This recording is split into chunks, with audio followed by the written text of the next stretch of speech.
The question is, a planet is revolving around the sun in an elliptical orbit. Elliptical orbit. The work done on the यहाँ पे work done on the planet by the gravitational force of sun is 0. कहाँ पे 0 हो रहा? Some parts, any part, no part of the orbit in one complete revolution. अब देखो बेटा, सो ये ऐसा एलिप्टिकल है ना, ये मेजर एक्सिस है. सो यहाँ पे सन है, यहाँ पे प्लैनेट है, यहाँ पे प्लैनेट है. अब देखो वर्क डन बोले तो क्या है? Attraction force and displacement.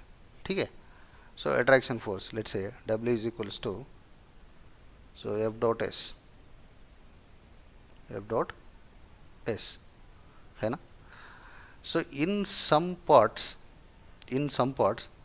ये दोनों के बीच में एंगल कितना रहता? लेट्स से यहाँ से यहाँ तक, यहाँ से यहाँ तक some part is moving, let's say very negligible, minutely ऐसा मूव किया, ऐसा माइन्यूटली मूव किया बोले तो this cos theta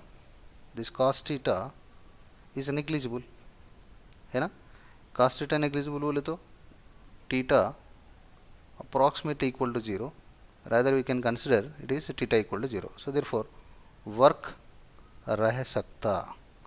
So therefore ये work equal to in some parts of the orbit is एक गलत आंसर है ना. So now in any part of the orbit, हाँ हो सकता है any part of the orbit बोले तो देखो ये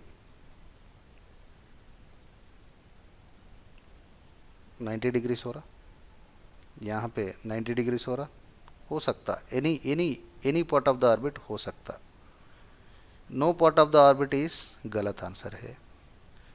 वन कंप्लीशन रेवोल्यूशन क्या होता बेटा?